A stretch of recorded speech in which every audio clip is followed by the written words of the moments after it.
What's going on, everyone? Welcome to another exciting episode of FORNEVERNEWS! The only news source that provides anything and everything anime and manga related. And we don't bore you. We get into it. Let's do it. No matter how you move, get it done. No matter how you move, get it done. No matter how you move, get it done. No matter how you move, get it done. What's going on, everyone? Welcome back to another episode. I'm glad to have you here. In case you didn't know, about 65% of people watching this right here, right now, aren't subscribed, and it helps the show so much if you hit that subscribe button and hit that bell to get notified when I drop a video and whatnot. It just genuinely does. It helps the channel to grow, helps us to thrive. We want to hit 1 million subscribers sometime in the near future, so it would be greatly appreciated if you would join in. We drop episodes of FORNEVER News Monday through Friday, giving you guys the updates on all the hottest stuff in anime and manga's world. Also some other cool stuff like pop culture and just in general really cool stuff that we love to talk about here. Pop culture maybe isn't the term to use. I don't know, nerd pop culture. There we go. With all that being said, I don't want to waste any more of your time. Let's get into the stories. We got stuff to cover. And for starters, one of the biggest stories that I've yet to cover from my recent hiatus, in case you don't know, I had like a 3 or 4 day hiatus, which is the longest hiatus I've ever taken off YouTube and social media in general. I just was completely absent. A lot of people were hitting me up about this and like, Fonev, you gotta cover this, dog. You gotta talk about this. And considering there's probably a few people out there that know I've referenced it and I've talked about it in the past, how much I really enjoy this series, I was a little bit like shocked to see this announcement, and I was also wondering if this author was going to be done because he did try a new series and it didn't really work out so well, but apparently there's going to be a sequel to Zatch Bell. Let's read. Shoutouts to Manga Mogura Ri, always a really awesome dude with the insights to the anime manga news and whatnot. They said Zatch Bell Konjiki no Ga by Raiku Makoto will get a sequel manga series titled Konjiki no Gash 2 starting in March 2022. It'll be a digital release, and the first series was released by Viz Media. Okay, so that's just talking about the first series, but okay, so it's going to be a digital release and a sequel. So it's interesting. I'm wondering, I mean, my brain goes somewhere a little bit different because, again, I never even finished Zatch Bell. Like, I only watched the dub from back in the day that they had, which I ain't gonna lie, I even bought the box set because that's how much I really enjoyed it. They put out a box set over here. What was it, a few years ago? I don't know, maybe more than a few years ago, but it was a few years ago in my book that they put out this Zatch Bell box set of a bunch of dub episodes, and boy, did I freaking have a blast with that, man. It was nostalgic. I remember at the time my niece and nephew were a lot younger, and we watched a ton of episodes together and they loved it as well. But I'm just looking at it from the business side of things because it's going to be a digital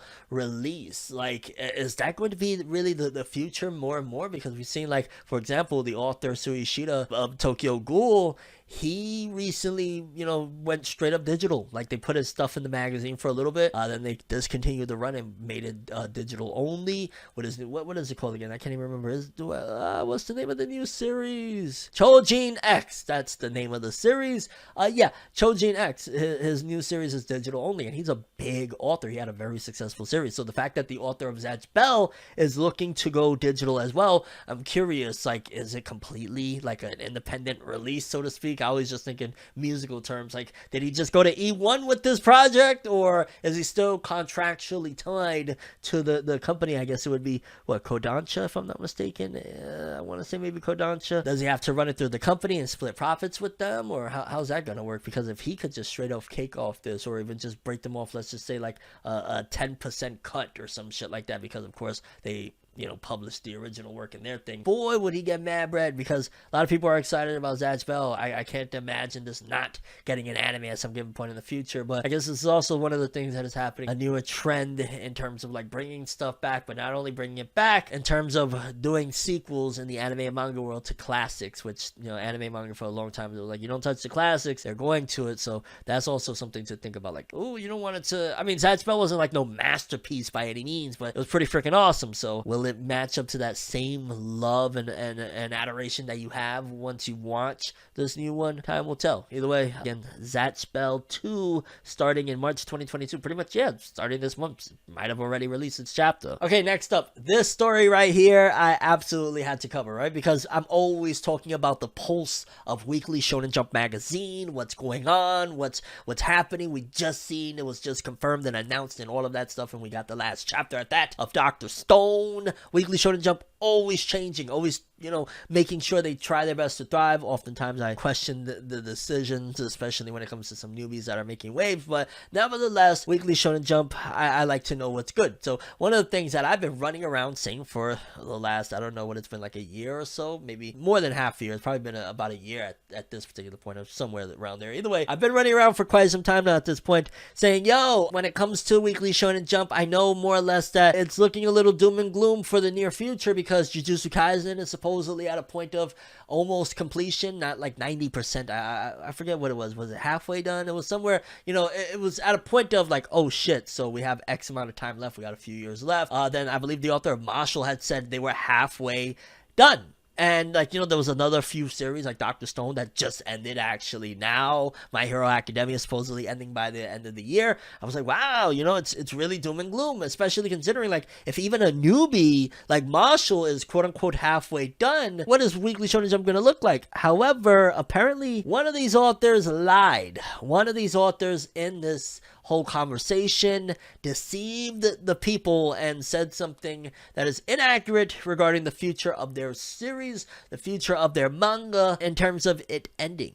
Because in particular, this one had claimed that, we were about to end. It wasn't going to be that long of a run, and a lot of us were shocked, like, how do you get in the magazine and this early in, you're already talking about leaving? But hey, maybe that's the new wave. But then again, I think what happened was, because things change a lot, I think Shonen Jump has a lot of influence on those type of situations and those decisions and why people say things like that. Also, it could be, never know, mental health and all sorts of other, very important factors could be at play, but it could very well have been that it was like at the time, like Shonen Jump was maybe pushing like, we want shorter stuff, but then as things progressed, maybe the situation in the climate has slightly changed to where, wait a minute, we need you to keep going, you could be a flagship now, things change, like with My Hero Academia, the way like it is going full speed ahead, it's going to, end probably by the end of this year, as Horikoshi wants. But this series that I'm talking about and I'm referring to is Martial Magic and Muscles. The author, Hajime Komoto, he lied. If I'm not mistaken, again, I can't remember exactly how long ago, but it was quite some months ago that he had came out and said that the series was halfway done. And for me, I was shocked. I was like, how? Martial? It just started. I just started collecting the volumes. What do you mean? With this Weekly Shonen Jump, you're supposed to last a while. And especially considering Martial is like next up. Like out of everything in Weekly Shonen Jump, I don't see anything else that is going to be next up before Martial. Like it's the next one. That's probably why they didn't include it in the big Jump Festa situation in terms of like announcing an anime for it, because let it get its own, time to shine and whatnot. It's a newbie and it's next up, and Martial, it's really, really big. So again, I say all that to say that you talk about ending it so quick. Like why? Like what's happening? I think maybe the situation with My Hero Academia might have changed things a little bit. Maybe it was going to last longer. Now it's not. Something along the lines of that. I don't know. But the author nevertheless lied. Let's read what is said here by Hajime Komoto. In Martial Volume 10 Afterward, it seems Hajime Komoto is retracting from previous statements regarding the length of the series, saying they apologized because when they said the series would be short, they were lying. In Volume 7, Komoto had stated the series was halfway done. So that was about 3 volumes ago. So that probably was about like 9 months to a year ago, maybe, right? About, something along those lines, 9 months to a year ago of when that was announced. But yeah, he basically says he lied, and I don't think it was purposefully lying. Again, I think that while maybe there's possibility that he doesn't want to keep doing this for a long time, maybe he underestimated how much work it is, I think he's now probably being put in a position of, you should keep this going. Things is popular enough that you might be next up to be a flagship title. Like, I could see Martial taking the realm of like a One Punch Man, but in a Weekly Shonen Jump fashion, and being like one of those that is standing next to, dare I say it, Luffy, because One Piece will still be there by the time Martial has like 3 seasons of anime, which is sad and funny at the same time that it still will be there. And I'm saying that in terms of that One Piece, it's just really long. Not that it's bad, because One Piece is amazing. But yeah, Hajime Komodo lied. I ain't gonna lie. I'm happy he lied. I'm happy he lied because, yeah, it is looking a little grim around here. And I love me some Weekly Shonen Jump manga. I'm still going to keep reading them. I'm still, that doesn't necessarily mean that I'm going to be doing chapter reviews for the rest of my life. That's something that maybe at some given point down the road, and not maybe, definitely at some given point down the road, whether it be a short or a distant time period, I'll be covering in terms of, how much longer I see myself covering individual chapters, like to do chapter reviews. But again, that's a side discussion in and of itself.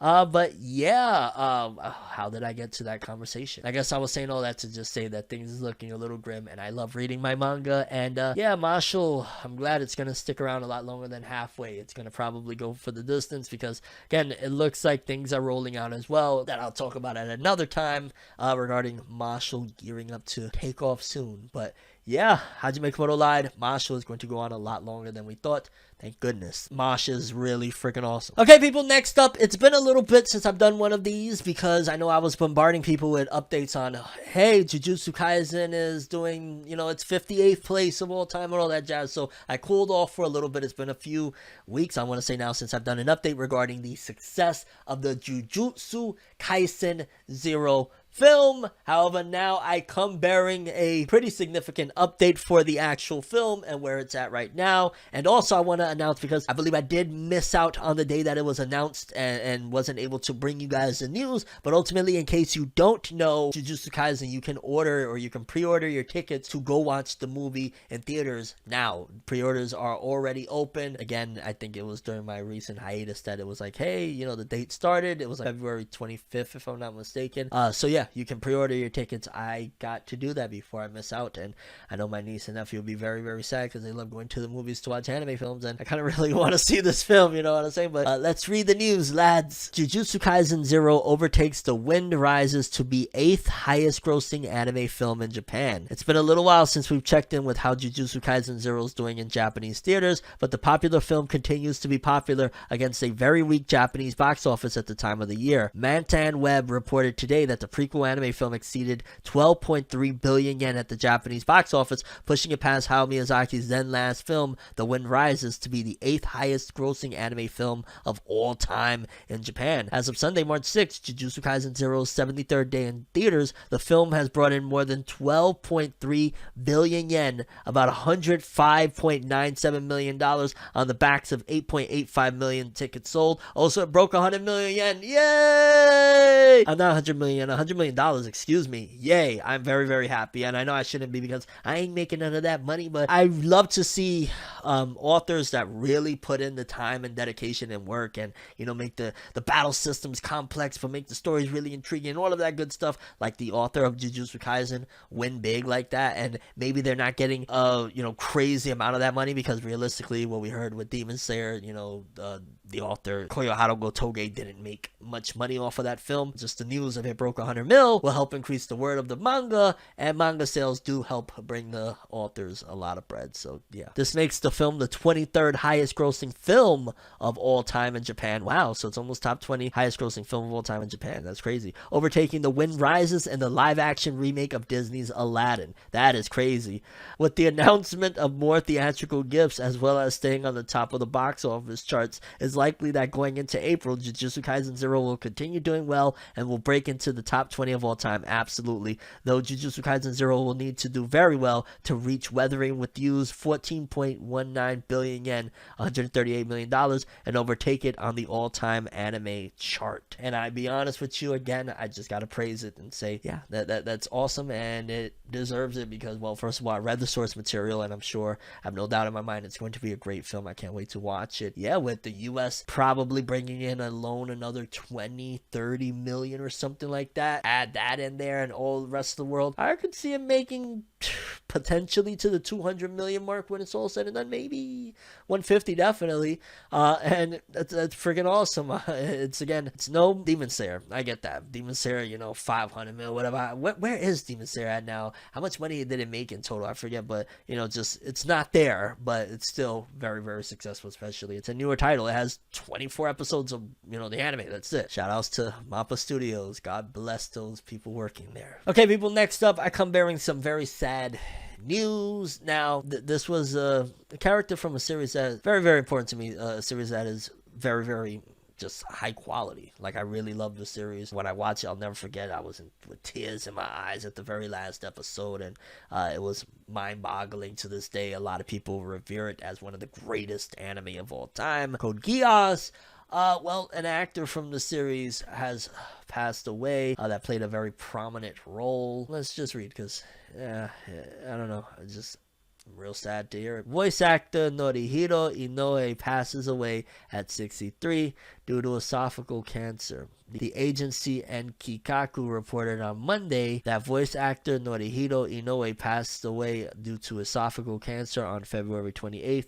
He was 63. His relatives held a private funeral. Inoue acted first in live-action TV series, films, and stage productions before delving into voice acting in anime. He appeared in such works as the detective series Taiyo ni Horyo, the historical NHK Taiga dramas Tokugawa Yoshinobu and Aoi Tokugawa Sandai, and the film Sorobanzuku. He dubbed into Japanese Anthony Edwards' character Mark Green in ER and Dominic Keaton's character Malcolm in Star Trek Enterprises. His major debut role in anime was in 1998 as the voice of Taichi Hiraga Keaton on the Master Keaton anime. He voiced Atlas in the Metropolis anime film in 2001. Wow. In the 2003 Gunslinger Girl anime, he voiced Angelica's handler Marco. He voiced the teacher Takamichi T. Takahata and Negima ? How does that? It's just Negima anime in 2006. Also in that year, he voiced what would perhaps be his most iconic voice acting role outside Japan, Schneisel L. Britannia, the one that I really got familiar with him with in Code Geass, the half-brother of protagonist Lelouch and one of the story's most persistent antagonists. And wow, I don't know, maybe it's that it's hitting me just in many different ways because not that I'm familiar with this person obviously on a personal level, just their performance was great, and just seeing people passing away and stuff, I guess with stuff I've had recently happen in my personal life, I don't know, just hit a little bit different. Rest in peace to this gentleman. RIP and condolences, prayers and condolences to his family. Let's move on. I don't want to start bawling out my eyes. Let's lighten things up with the latest weekly Shonen magazine author comments. I believe these are the first ones that is actually post Fire Force, because Fire Force is over, so no more Fire Force ones from Atsushi Okubo. That's a real bummer, but maybe we'll pick some up along the way. Maybe some other series will blow up and we'll talk about it and all that good stuff. But here we have, let's start off with Ken Wakui. I'd like to thank my readers for all the Valentine's chocolates. Y'all was throwing them, huh? Y'all wanted Mikey to get them chocolates, huh? Why does these feel so old? He's talking about Valentine's Day, but maybe he just got them in the mail. Yeah, there we go. Then we go to Nakaba Suzuki, author of Four Nights of the Apocalypse and course, Seven Deadly Sins. My editor got me vintage alcohol as a birthday present. Thanks so much. Yo, am I bugging? Like, write in the comments if you watch this, because I'm not sure how many people are still watching the weekly Shonen Magazine author comment segment or whatnot, but am I bugging, or has there been so many times that this guy has talked about alcohol, and I just see, the dots align that this guy drinks a lot, and it's just a worrisome thing. This guy, he's a mangaka at that's very taxing on your health, and if he's constantly drinking, that's just something to worry about. I care about people, you know what I'm saying? So shout outs to Nakaba Suzuki, thoughts and just sending positive vibes to that man.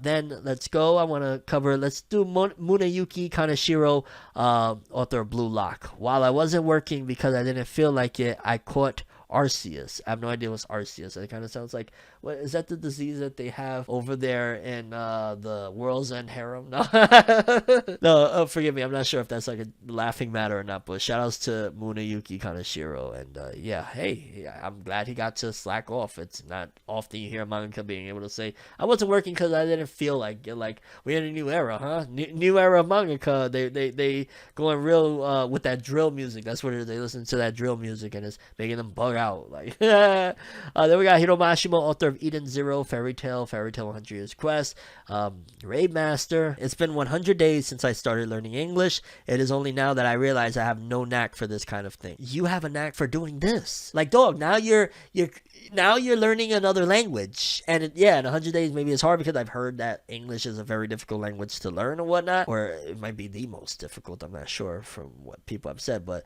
either way, 100 days since I started learning English, and it's only now I realize that no, you bugging, Hiro Mashima. No, I mean, the fact that you're even trying just shows how much of a goat you are. Like, give it up for Hiro Mashima. Somebody play a clapping effect right here, please. Play it. Boom. And let's wrap things up with an author comment from Yoshitoki Oima from To Your Eternity.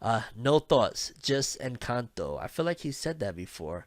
I swear to God, I feel like he said that before. Am I rereading the same one? Well, what's going on here? And yeah, people, those were the weekly Shonen Magazine author comments. As always a treat. Okay, people, last but certainly not least, One Piece. There's a new little update here. Obviously, it's been a little bit, not necessarily quiet, because there's been a lot of things going on. Actually, it's been very loud for One Piece. And I think about it, maybe there's just been a little bit of animosity, which I might cover on another video. If you're watching this right now, let me know if you want to hear me talk about just the animosity that I've seen lately in the One Piece fandom in general, especially with the manga community. But yeah, there's a cool announcement here about a new project about a One Piece card game. It says here, announcing the One Piece card game from Bandai. Get ready for the Japan release in July 2022 and a worldwide English release later in 2022. It just got links to it, and it shows this image of, I remember this image of Luffy. That's a post time skip, New World. I believe like it was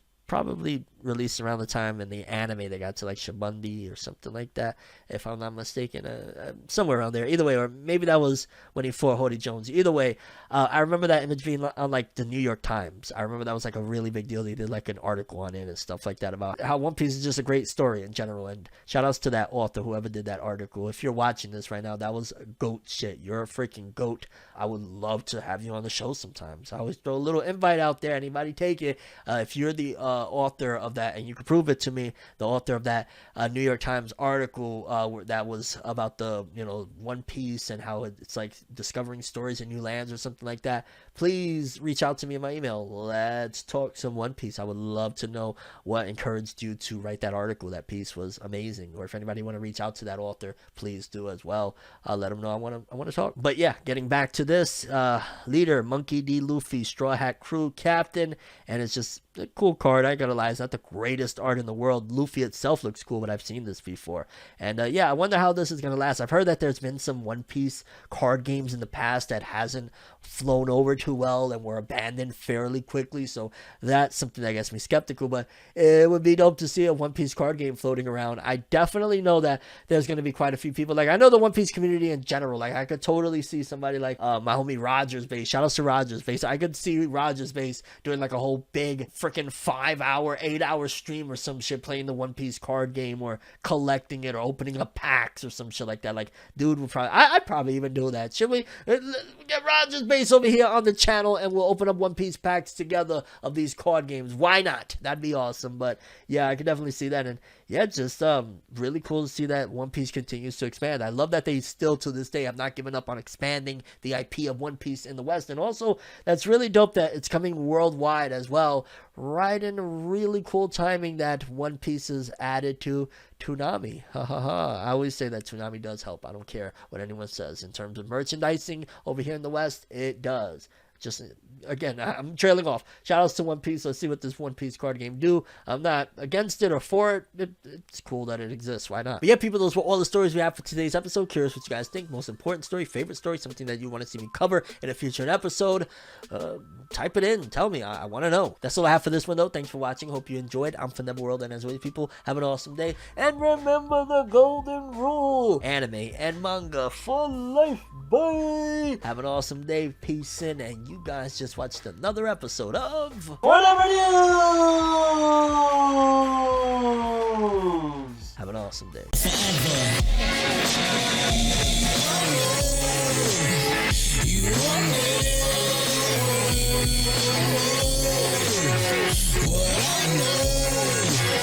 So just go to